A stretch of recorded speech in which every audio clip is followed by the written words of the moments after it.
A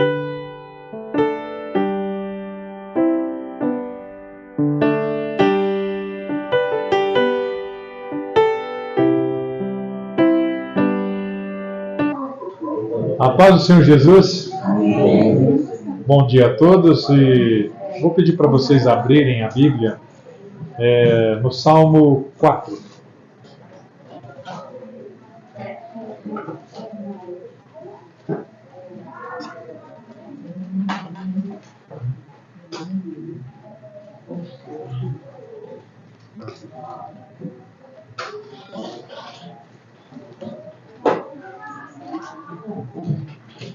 Vou orar e em seguida nós faremos a leitura, ok?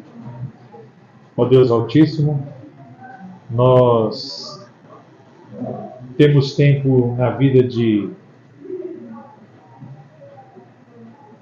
adversidades, angústias, tribulações, e o Senhor é o mesmo Deus que continua operando como sempre tem operado. Operou no passado, opera no presente, continuará operando no futuro. Nós precisamos, ó Deus, nos lembrar de que o Senhor é um Deus soberano, e o Senhor governa este universo. Nós entregamos, Senhor, nossas vidas, tudo em Tuas mãos. Guarda-nos em Cristo Jesus, é o que eu te peço, para a Tua honra e glória. Amém. Salmo 4. Vamos ler juntos? Eu gosto da Arque e da Ara. Eu vou ler a tradução Arque, ok?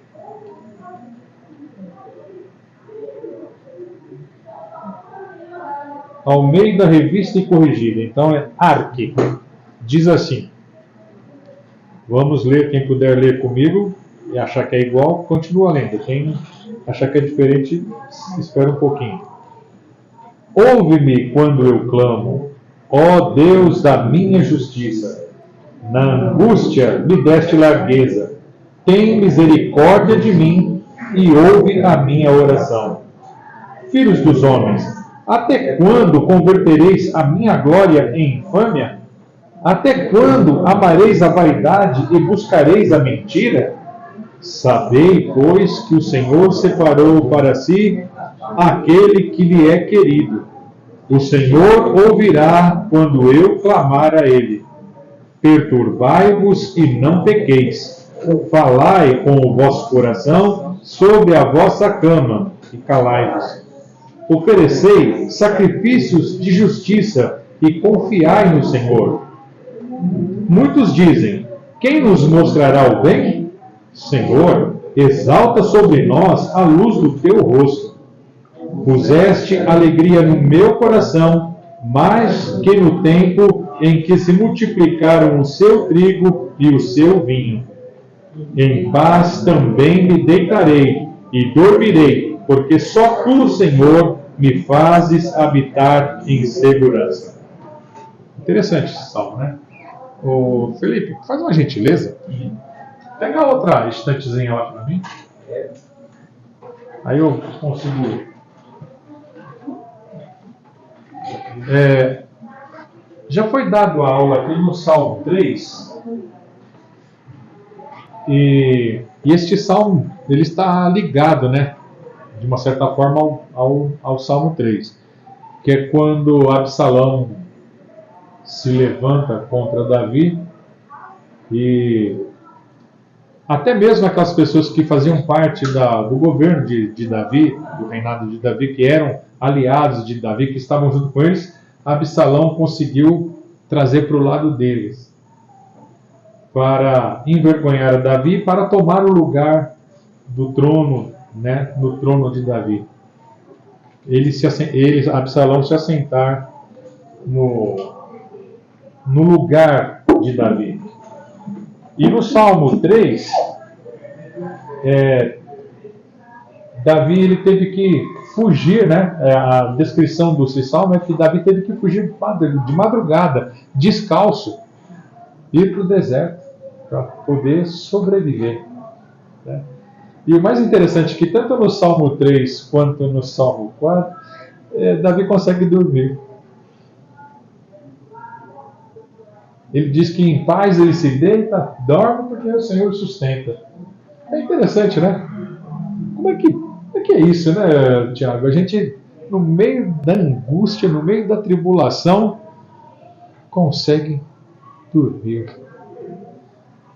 Ele sabe que Deus estava com ele. Ele sabia disso. Eu digo, e nós, né? Quando a gente está no meio da dificuldade, às vezes o nosso problema não é tão grande, igual esse de Davi. Mas, às vezes a gente tem uma rusguinha com a esposa, vai dormir e não consegue dormir. Não pega no sono, porque tem algum negócio que está inquietando lá a cabeça do camarada. Segundo dia, ela tudo para você acordar. Também tem essa, né? Também tem essa. Então, é importante, né? Falando nisso, do casal, é importante que não vá dormir de qualquer jeito, quando tem discordância, ainda que as coisas não sejam resolvidas naquele momento. As coisas podem ser, mas precisa entrar num acordo, não pode dormir de qualquer jeito, dessa maneira, brigado e com a cabeça.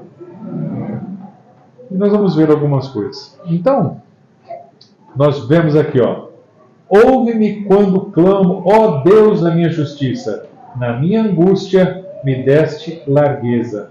Tem misericórdia de mim e ouve a minha oração. Davi está pedindo para que Deus ouça, né? A sua oração. Nos dois salmos vamos ver que Davi tem adversários, e que são muitos. Existe uma glória, existe uma voz de clamor, né?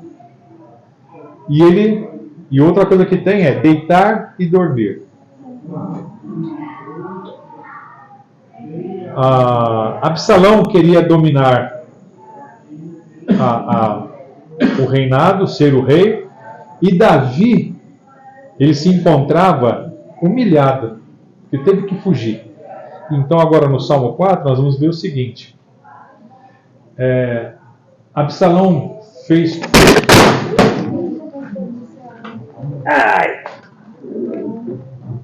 Ai, que legal, hein?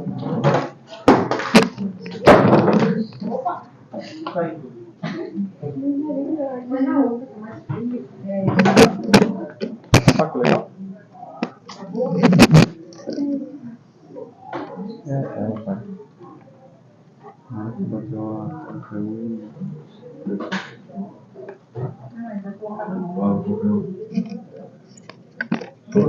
É aqui, né? Aqui, ó. Vamos trocar. Puxa, Patrícia. Pior que nem bateu de frente pra trás.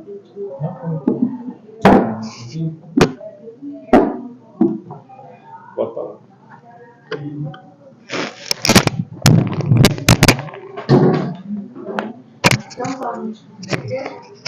Oi?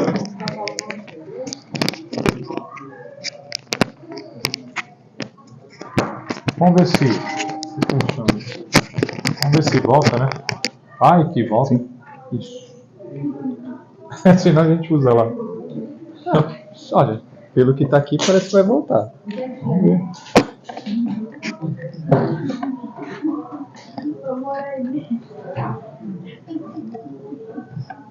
Vou colocar aqui. Só tomar cuidado pra não bater, tá? Não, não. Deixa aí que vai.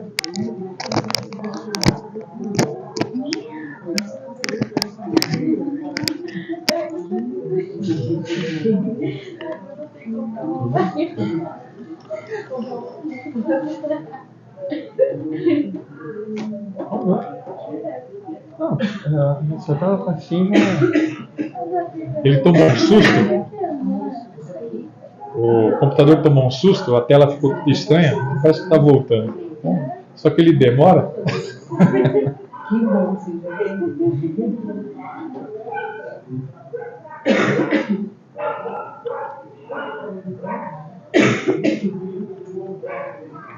Então, só para continuar o que a gente estava falando, Davi estava passando por esses dissabores, né?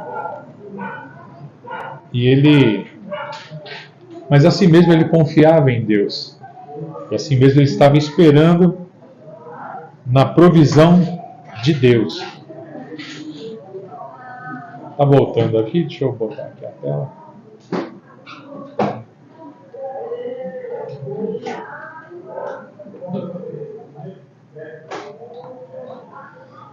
E aqui nós vemos alguns assuntos deste Salmo 4. Nós temos 3 assuntos aqui, um confronto, um contraste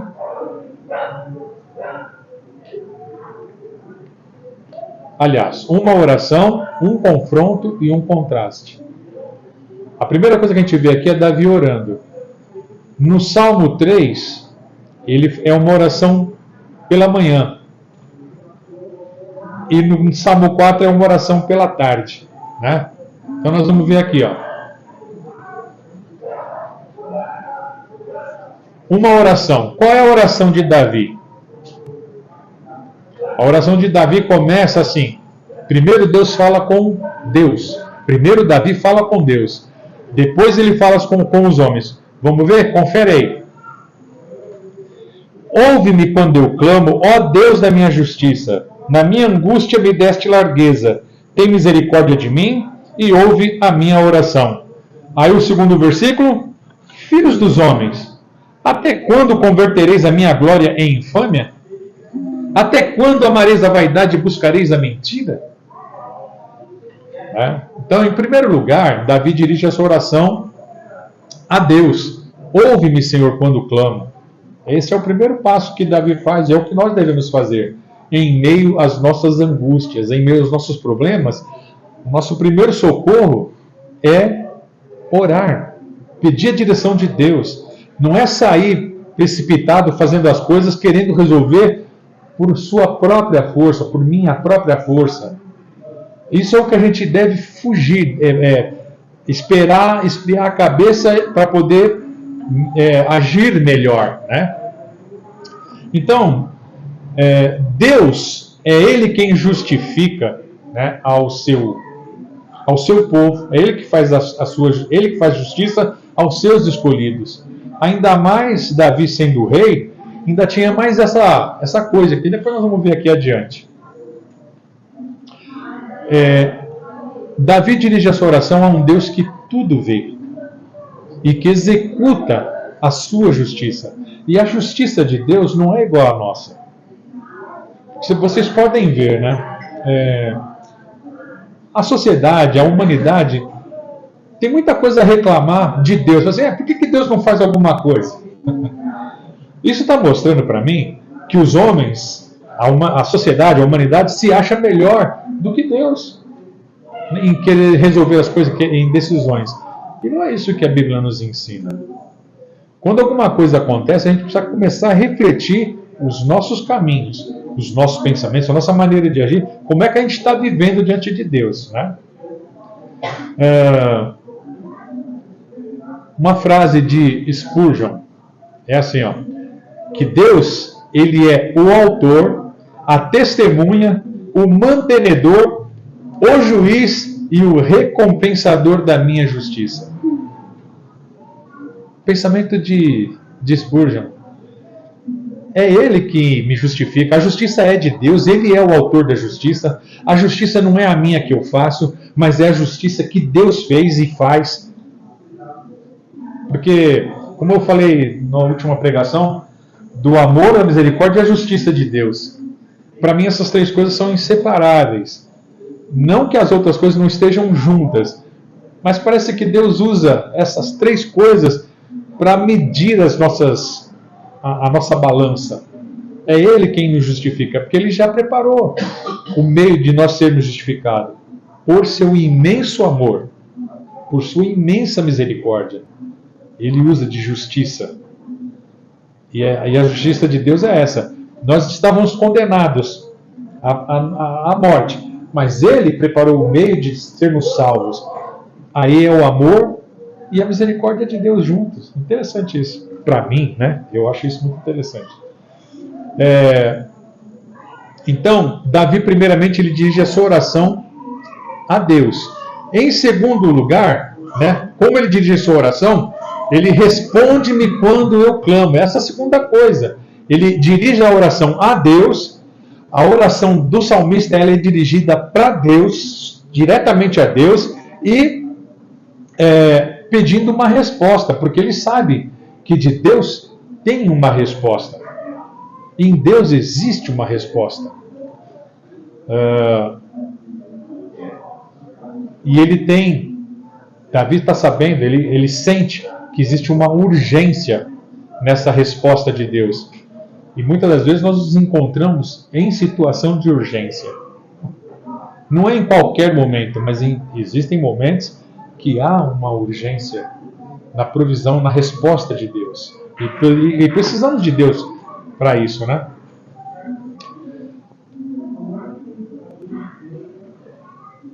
Em terceiro lugar, porque ele confia que a sua oração será respondida. Que coisa, né? Quando você está no meio do problema, você tem certeza que Deus respondeu a sua oração? Às vezes sim, às vezes não. Porque a gente oscila. Mediante a circunstância, a gente tem certeza. Mediante a circunstância, a gente se joga no chão. Fica desesperado, né? Porque não tem ideia se Deus vai responder ou não. Ele vai responder, mas quando? Né? Ainda tem esse detalhe, quando? Porque a gente olha para a situação, eu preciso agora. Eu preciso agora. Mas Deus é misericordioso.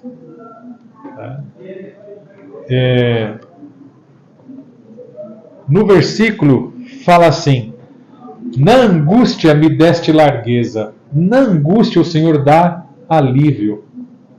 No meio da angústia, Deus usa de misericórdia, né? E Ele ouve a oração. E Ele abre um espaço para você se acomodar, se aquietar. Deus prepara condições para você acalmar o coração. Olha só que interessante. As vitórias na oração do passado, elas são o tônico da oração do presente. Se você ora e Deus responde a sua oração, e as coisas já passaram, e você tem essa experiência com Deus, você começa então a se lembrar, mas eu orei, Deus ouviu. Eu orei, Deus fez. Deus teve misericórdia de mim. Isso é um ânimo para a gente saber que Deus ouve. E a seu tempo Ele vai responder. Nem sempre do jeito e na hora que a gente espera. Mas Deus tem um propósito nisso. O termo angústia refere-se a uma situação sem saída. É você se sentir encurralado. É por isso que o Davi fala, né? Ó, na minha angústia me deste largueza. Às vezes a gente está numa situação de aperto, mas Deus, Ele abre um caminho no meio do mar. Deus abre caminho no meio do Rio Jordão. Deus abre portas, derruba muralhas. Deus abre caminho no meio do deserto. Deus faz. E sempre eu reforço isso, não do jeito que a gente pensa. Porque às vezes quando a gente pede a Deus para que seja daquela maneira, o que a gente está fazendo? Deus tem um plano assim, enorme, e a gente começa a pedir para Deus um negócio assim. A gente fica limitando Deus. A gente fica limitando a nossa experiência com Deus. É difícil? Bastante, né? Porque a gente é ansioso, está cheio de pressa, né? Então, a angústia é esse lugar que você se encontra encurralado, apertado, porém, Deus dá um espaço, abre um alívio. Ele prepara para você alívio no meio da tribulação.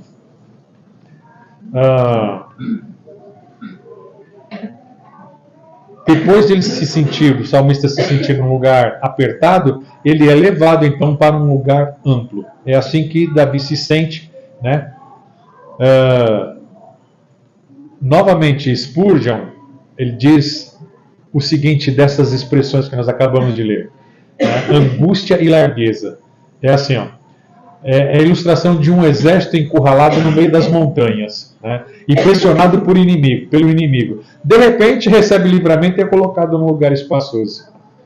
Abre-se uma maneira, o exército todo encurralado. Imagina, não é um só, é um monte de gente encurralada. E, né, o inimigo atacando. E Deus abre, o exército então acha uma clareira, um jeito lá de escapar daquilo. É isso. Num momento de angústia, o ataque inimigo num lugar onde você não tem jeito de se defender. E a largueza é se você é levado para um lugar onde tem espaço para se sentir seguro, sentir aliviado. Né? É assim. A parte 2, né? Nós temos 3 etapas neste salmo. A segunda é o confronto. A primeira é a oração, do versículo 1, e agora do confronto. O confronto, na primeira parte que Davi ora, ele fala diretamente com Deus. Mas no confronto, aí ele está falando para os homens. Olha o que ele diz: filhos dos homens, até quando convertereis a minha glória em infâmia? Até quando amareis a vaidade e buscareis a mentira? O Davi, ele pede a Deus, né? Primeiramente ele busca a Deus humildemente e pede por socorro. E em seguida, ele fala com essa ousadia aos homens. No Salmo, então, ele expressa essa ousadia. Interessante. Um homem que consegue orar com essa simplicidade diante de um Deus todo-poderoso, né? Ele se humilha e se coloca diante de Deus. E agora ele se coloca numa posição de confiança em Deus e fala aos homens: filhos dos homens, com ousadia, como que vocês querem me matar? Como que vocês querem tomar o meu trono? E vocês estão confiados em vaidade, mas eu estou confiado no meu Deus, porque foi Ele quem me colocou aqui. Porque foi Davi que foi ungido, né? Davi foi ungido por Samuel. Então, o lugar, aquele trono pertencia a Davi. E Deus não estava abolindo Davi, ainda que tivesse os seus erros lá atrás, mas Deus não tirou o trono de Davi. E ainda mais confirmou que o trono dele, né, passaria às suas gerações. No entanto, pelo jeito, foi só até Salomão.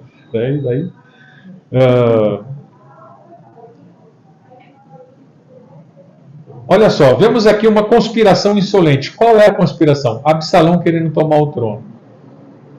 Ele estava trabalhando junto com as pessoas que Davi confiava, e ele estava então persuadindo essas pessoas a virem para o lado dele. Absalão estava trazendo para o lado dele.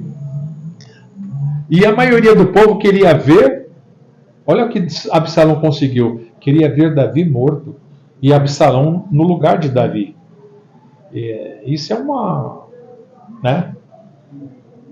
É muito difícil a gente viver. Já pensou dentro de casa, dentro da igreja, ter alguém que trabalha contra para tirar o outro do lugar? Acontece, né? Isso acontece. Mas a gente precisa... principalmente, né?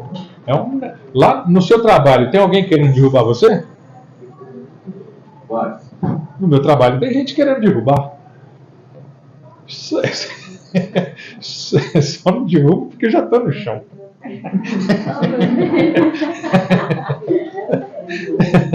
Meu Deus do céu.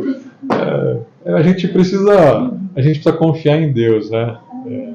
Às vezes a gente quer fugir, sabe, Tiago? A gente vê as circunstâncias, a gente quer correr. Mas o que Deus está falando fui eu que te coloquei aí. Foi Deus que colocou você lá. Foi Deus que pôs você lá. Então não adianta você correr. Você vai ser derrotado por você mesmo. Né? Você vai se derrotar. Confia no Senhor. A palavra de Deus para nós é: confia no Senhor. Independente do cenário, continua confiando em Deus. Eu acho que eu preciso dar uma corridinha. porque senão a gente fica só no versículo 2. Então a maioria do povo queria ver Davi pelas costas, queria destronar ele. Então, em primeiro lugar, havia uma intenção maldosa. Davi está falando, até quando vocês vão ficar maquinando essas coisas e transformar a minha glória em vexame? Qual era a glória de Davi? O reino dele, a vida dele diante de Deus, né? Querendo macular, querendo manchar tudo que Davi havia feito e quem Davi era. Porque, veja, irmãos, ainda que Davi tenha praticado um crime, um homicídio pela mão daquele povo guerreiro contra, né, Israel, ainda que tenha adulterado, né, mas Davi perdoou. Deus perdoou Davi. Isso não quer dizer que não houve desdobramentos e consequências, porque essas coisas elas virão, né? As consequências dos nossos atos elas vão ter os desdobramentos. Mas Deus perdoou Davi porque ele se arrependeu verdadeiramente. Então agora não adianta alguém querer dizer que Davi não está agindo direito, até talvez por causa da sua idade, já estava um pouco avançado. Aqui não dá exatamente a descrição da idade de Davi, mas já estavam querendo destroná-lo, ou talvez porque tivesse ideias retrógradas, né? E aí isso acontece na empresa, isso acontece na igreja. As pessoas querem revolucionar quando Deus não mudou. A gente até sofre mudanças, a igreja muda de acordo com o tempo, mas não é assim de hoje para amanhã, leva-se um tempo, porque a igreja hoje, que a gente conhece hoje, ela não é mais a mesma do que já foi há 20 anos atrás. Teve transformações, houve mudanças. Eu conheço algumas igrejas que elas não são exatamente como eram no início, são diferentes, mudaram. Mas mudou a essência? Não mudou a essência, mas certos comportamentos foram mudados, né? E às vezes a gente quer mudanças daquele negócio que a gente acha que está fora. Mas a gente precisa da direção de Deus. O que a gente precisa de fato é da direção de Deus. Então, homens que a Bíblia está falando aqui no Salmo, são aqueles líderes que estavam junto com... Eles foram corrompidos por Absalão, né?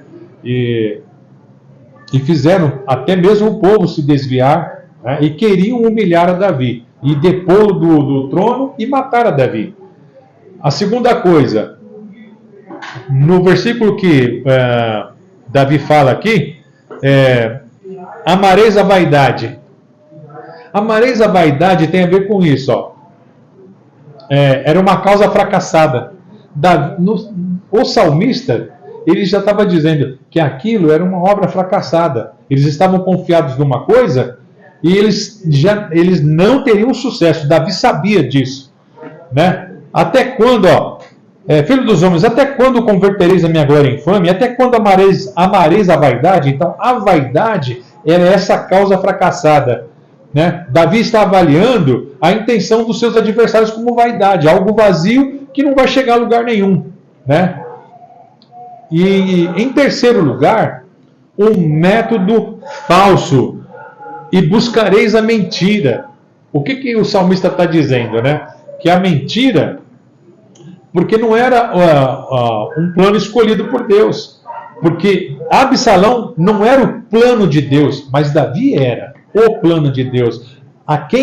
Davi era o escolhido, não Absalão. Então estava baseado em mentiras. Até mesmo o jeito que Absalão tentou conquistar aquelas pessoas estava baseado em mentira, né? Fez acordo com rebeldes em bases falsas e mentirosas. Foi o que Absalão fez. Fez promessas para furtar o coração do povo. E o seu reino era um reino de mentiras, de engano e de trevas. Então, nesse versículo 2, nós vemos essas três coisas, né? Uma intenção maldosa, né? Querendo derrubar Davi. Fracassada porque era baseada era uma vaidade, era baseada na vaidade e também em mentiras. Então essas três coisas Davi destaca aqui, o salmista destaca aqui, né, quando ele fala desse plano de Absalão com aquelas pessoas que estavam seguindo ele.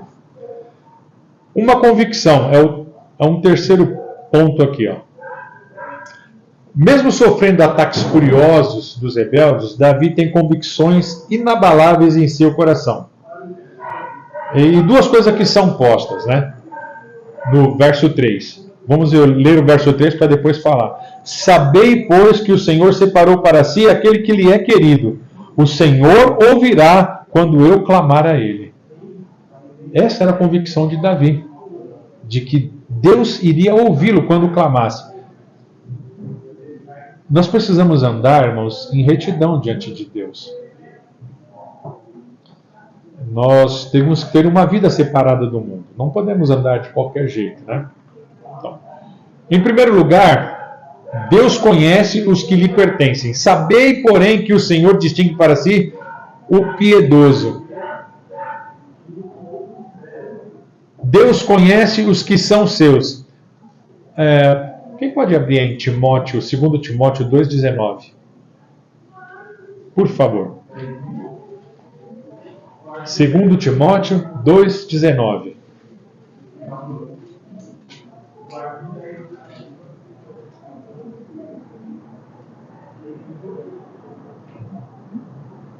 Todavia, o fundamento de Deus fica firme, tendo este selo. O Senhor conhece os que são seus, e qualquer que profere em nome de Cristo, aparta-se da iniquidade. Se você professa o nome de Cristo, porque hoje em dia, né, a gente vê que é fácil falar Jesus, é fácil falar de Cristo, é fácil falar de Deus, mas e o comportamento? Aquilo que condiz com aquilo que você crê. Porque a gente age, irmãos, de acordo com aquilo que a gente crê. Então, eu convido você a refletir sobre os seus atos, sobre as suas ações. Como é que está a atuação, as tuas ações no dia a dia? Qual é a tua reação? Elas estão condizendo com aquilo que você crê? Porque às vezes a gente está enganado. A gente ainda está precisando de ter um nível de conversão um pouquinho mais acima e a gente acha que está. Mas as nossas atitudes, a nossa fala, o nosso jeito demonstra que a gente precisa crescer um pouquinho. Então, nós somos... a boca fala que o coração está cheio. O que o seu coração tem? Está cheio de Cristo, cheio da palavra, cheio de Deus? É disso que você vai falar. Se o seu coração está cheio de outras coisas, ou cheio de maldade, ou cheio de pecado, é isso que você vai falar. Então a gente precisa se conhecer, né? Ter a convicção de que nós somos servos de Deus, que Deus vai ouvir e que a gente tem uma vida realmente piedosa diante de Deus.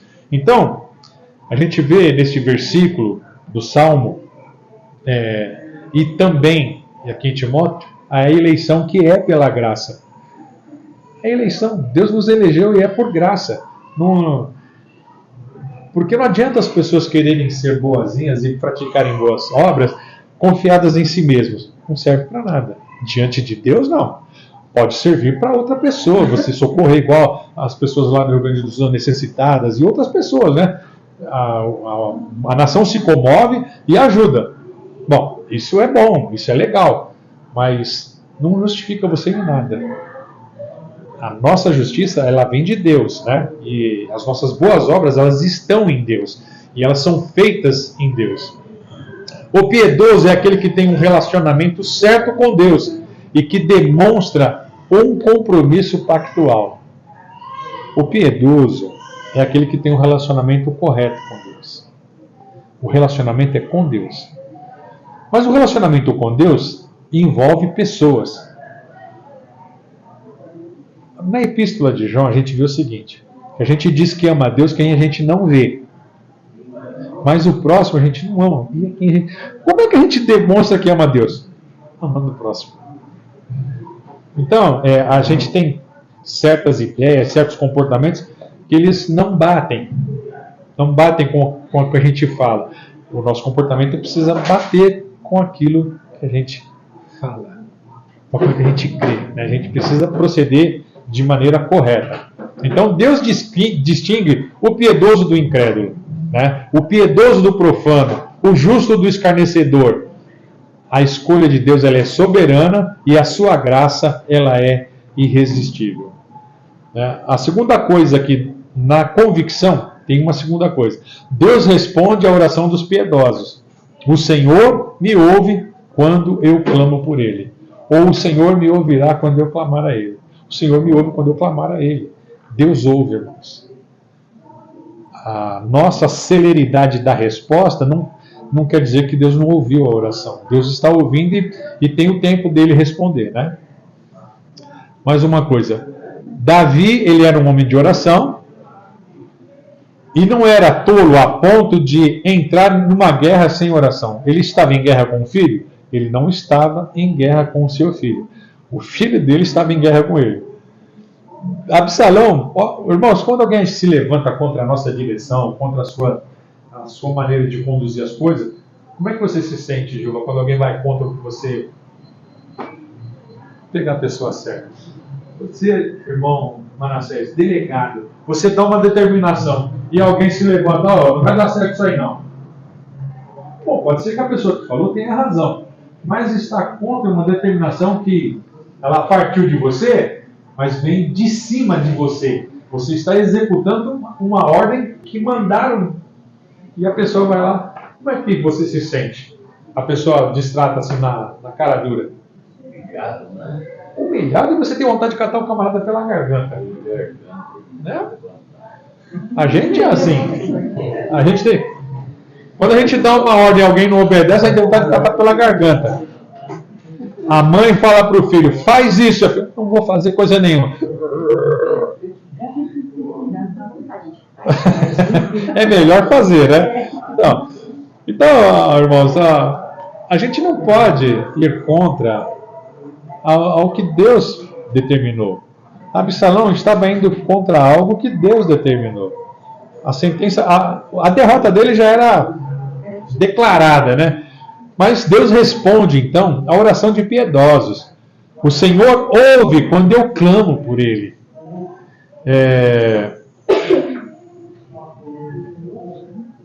Olha que interessante. Em meio à adversidade e encurralado pela angústia, nós temos uma coisa contrária. Mas junto com a coisa contrária, tem uma coisa nos angustiando. Porque a adversidade é muito grande e aquilo está nos oprimindo, nos angustiando. É uma sensação de morte. É uma sensação de morte. É uma sensação de que você não tem força para reagir. Então, ele recorre à oração. É isso que a gente deve fazer. Recorrer à oração na certeza de que Deus ouve e atende o clamor. Quando você estiver num problema semelhante, lembra, Deus, Ele te ouve. Clama a Ele. Tenha um relacionamento com Deus correto. Tenha um relacionamento com Deus da maneira que Deus se agrada. Não é do jeito que te agrada, é do jeito que Deus se agrada. Um conselho. O salmista coloca aqui nos versículos 4 e 5 um conselho. Então nós vamos ler. Perturbai-vos e não pequeis. Falai com o vosso coração sobre a vossa cama e calai-vos. Ofereceis sacrifícios de justiça e confiai no Senhor. Davi, ele passa então por essa convicção, que ele tem essa convicção pessoal, e ele então está expressando aqui no Salmo para os seus amigos, porque tem uma ordem aqui bastante interessante. Uma delas é isso aqui: cuidado com os nossos sentimentos. Eu não falei aqui, dá uma ordem e a gente já tem vontade de, quando a pessoa não ouve, não tem vontade de catar na garganta? Tem gente que é assim. Tem gente que se entristece, tem gente que se sente humilhado. Cada um reage de uma maneira. E há pessoas que querem catar na garganta. Você vai fazer o que eu mandei. Tem gente que é assim, né? Mas... Então, o que o salmista fala? Irai-vos e não pequeis. Alguns dos amigos e aliados de Deus sobrepujados por suas emoções, eles podem passar por isso, ó. Prestes a perder o controle. A perda do controle, você fica irado. Mas a perda do controle é o pecado. É quando você extrapola, você vai além. Você tem o direito de irar. A Bíblia nos autoriza. Irai-vos, porém, não peque. A gente pode ficar irado, mas não peque. Alguns costumam chamar de ira santa, né? A gente até o ponto de não pecar, né? A gente vai até aquele ponto ali, mas não pode pecar. Então, Davi, então, alerta eles acerca dessa ira pecaminosa, a qual produz inveja, ódio e até homicídio. Eu vou abrir aqui em Mateus, que está Mateus 5.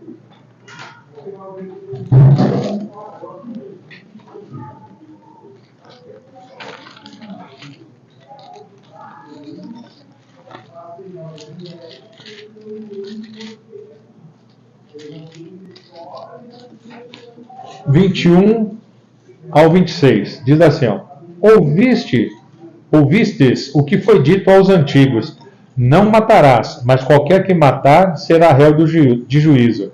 Eu, porém, vos digo que qualquer que sem motivo se encolerizar contra o seu irmão será réu de juízo, e qualquer que chamar a seu irmão de raca será réu do sinédrio, e qualquer que lhe chamar de louco será réu do fogo do inferno. Portanto, se trouxeres a tua oferta ao altar, e aí te lembrares de que teu irmão tem alguma coisa contra ti, deixa ali diante do altar a tua oferta e vai reconciliar-te primeiramente com teu irmão. E depois vem e apresenta a tua oferta.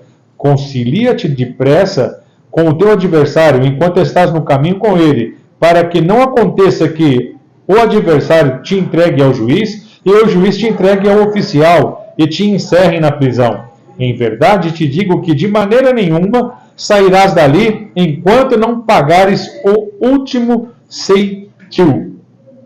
E olha que interessante. Você vai e põe a tua oferta no altar e te lembrares que não é você que tem algo contra o teu irmão.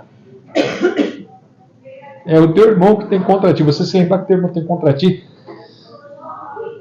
Porque às vezes a gente não se importa com o que as pessoas sentem a nosso respeito, né? E a gente não pode viver assim, dessa maneira.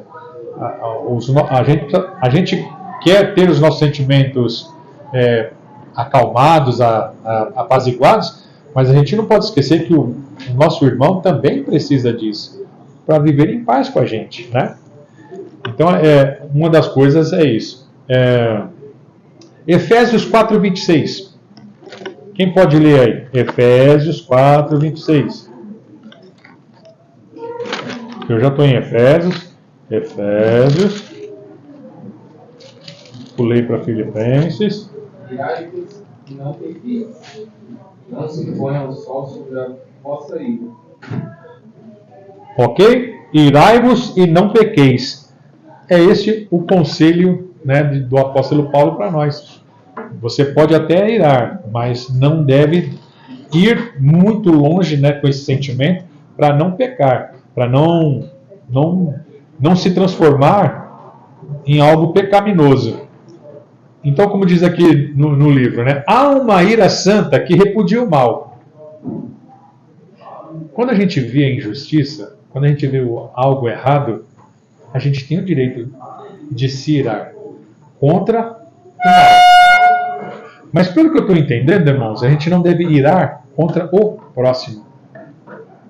Embora o próximo causou aquele mal-estar. Porém, não é ele, é o que ele fez. É a coisa feita e não a pessoa. A gente precisa tomar o cuidado, né? Tratar a coisa errada e mudar, buscar de Deus uma solução para aquilo que está errado e pedir, Senhor, tem misericórdia. Mas não contra a pessoa, porque, olha só, Davi amava seu filho. Ele podia desejar a morte do filho, mas ele não fez isso, né? Davi não fez isso contra Absalão. Então, vamos lá.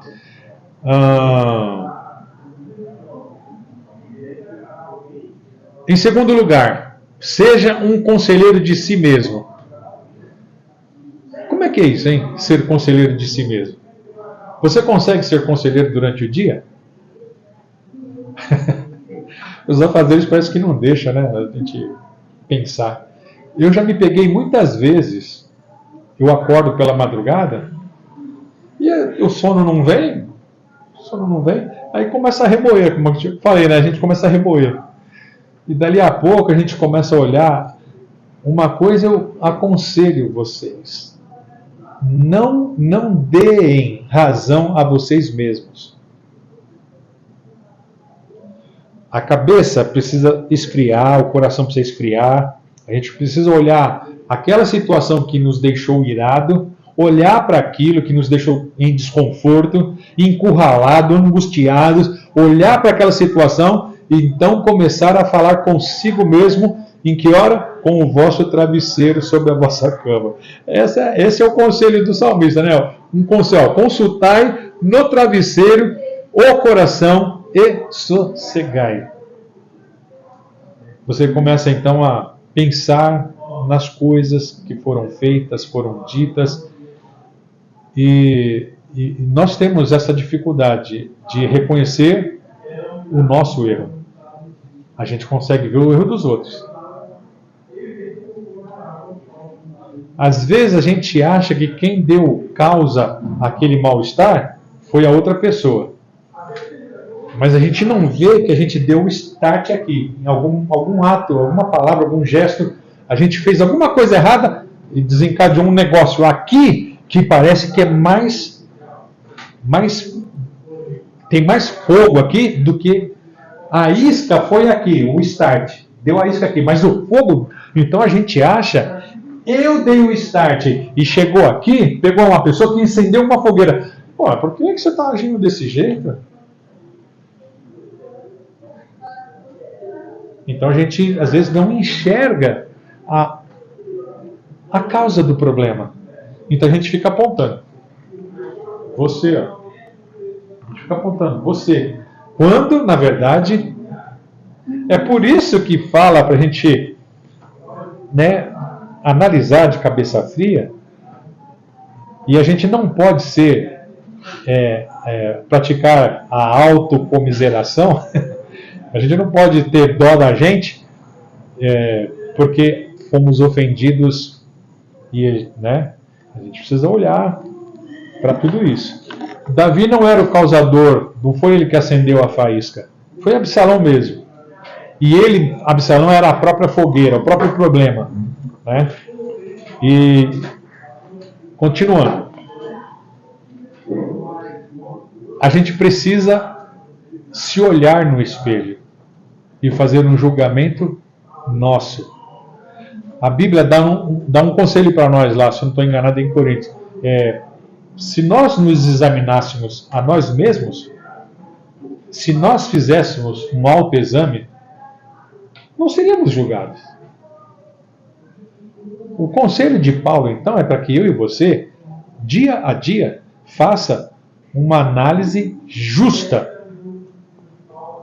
do nosso comportamento, das nossas ações durante aquele dia, né? Todos os dias a gente deve fazer isso. Todos os dias. Se autoanalisar e sem passar o pano, sabe? Sem querer tampar alguma coisa. Errou, você tem que dobrar o joelho e pedir perdão.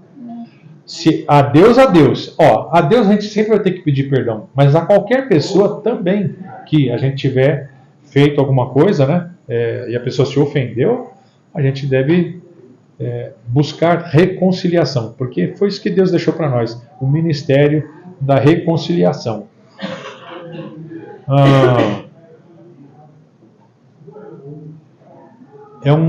Esse diálogo é você consigo mesmo.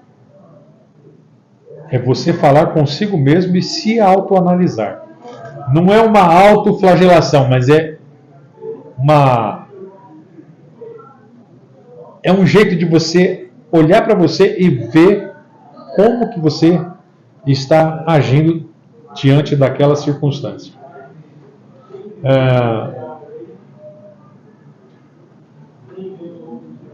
Já falei. Terceiro lugar, adore a Deus. Né? Nós falamos aqui. Deus conhece os seus, Ele responde às nossas orações, Ele tem cuidado com os nossos sentimentos, e a gente também tem que ter esse. Precisamos de um conselho, né, para nós, um conselho de si mesmo, né, seja um conselheiro de si mesmo. A outra coisa é adore a Deus. Como? Oferecendo a Deus sacrifício de justiça. O sacrifício de Absalão que ele fez lá, a gente vai ver lá em Samuel. 2 Samuel 15:12. Alguém pode abrir aí, Samuel? 2 Samuel 15:12.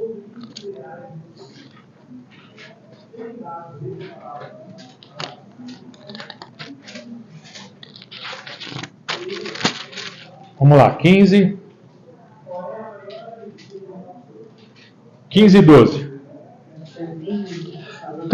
Isso, vai, pode ler. Também Absalão mandou ouvir Aitofel, o Gilonita, do conselho de Davi, sua cidade de Gilo, estando ele sacrificando os seus sacrifícios, e a conjuração se fortificava, e vinha o povo que se aumentava com Absalão. Compreende? Havia um sacrifício aqui, mas baseado em mentiras. E o nosso louvor a Deus, irmãos, o nosso sacrifício a Deus não pode estar fundamentado em mentiras. A gente precisa andar na verdade e em verdade, né? Porque Deus busca esses adoradores, os que andam em espírito e em verdade. É Deus quem busca para si. Além de Davi ser um rei, um líder político e militar, mas ele também é um pastor. E ele é pastor do seu povo. Né? Mesmo tendo Absalão como contrário e os exércitos a favor de Absalão, ele convoca o povo, aos súditos, né, que estavam com Davi, a cultuarem a Deus, a adorar a Deus. Confiar no Senhor é um outro item aqui, na parte B do versículo 5. Confiar no Senhor. Muitas das vezes a gente confia na capacidade própria, às vezes a gente confia no exército, ou como Absalão confiar no seu exército, na sua capacidade, pode confiar no seu dinheiro, no seu trabalho, nas suas forças, nos seus aliados, nos seus amigos, né? Porém, Davi confiava em Deus. Essa confiança de Absalão é uma confiança falsa, era vaidade, confiado em nada. A confiança que Absalão tinha estava baseada em nada. Não tinha, a confiança que estava baseada em nada. Ele não podia lograr êxito contra Davi. Né? Davi confiava no Senhor. E o seu plano, e o plano de Absalão estava condenado ao fracasso. Davi, porém, ordena ao povo confiar no Senhor. Essa era a ordenança de Davi, né? Para que o povo confiasse em Deus. Bom, o meu tempo está no fim, e eu só vou ler aqui então a parte final do 6:8, eu não vou falar nada, mas só o que está escrito aqui para a gente poder concluir São 3 contrastes encontrados aqui nos versos 6 e 8. O primeiro deles é a incerteza dos interrogadores céticos e a bênção do crente confiante. Senhor, quem nos dará a conhecer o bem? Senhor, levanta sobre nós a luz do teu rosto. Davi está enfrentando a carranca do inimigo e esperando de Deus o sorriso, né? Esperando em Deus o sorriso de Deus. E as trevas estavam cercando por todos os lados, mas Davi invoca e pede a luz da face de Deus. Segundo lugar, a alegria e a abundância material e a alegria dada por Deus. A gente se alegra Esse é o segundo sinal, tá? A gente se alegra quando as coisas vão bem e há abundância lá nas nossas prateleiras. A gente vê a nossa... eu não tenho sítio, mas quem já teve fazenda e sítio e vê que plantou e aquela coisa foi abundante, a pessoa não se alegra? Se alegra. Quando o país vai bem, a balança comercial está boa, o povo se alegra porque vai ter fartura, as coisas, os empregos ficarão melhores, o salário fica melhor. Não se alegra? Se alegra. Mas Davi está dizendo que a alegria dele era maior em Deus do que quando as coisas se multiplicam, quando as coisas estão tudo dando certo.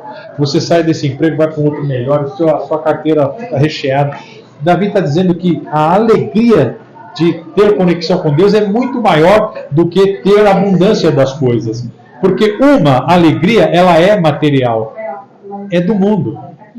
Mas a outra, ela vem de Deus, que é muito mais intensa, é muito mais saborosa, ela é muito mais prazerosa, porque ela vem de Deus. Essa alegria, ela vem de Deus. Né? 1 Pedro 4,13. Quem vai ler aí? 1 Pedro.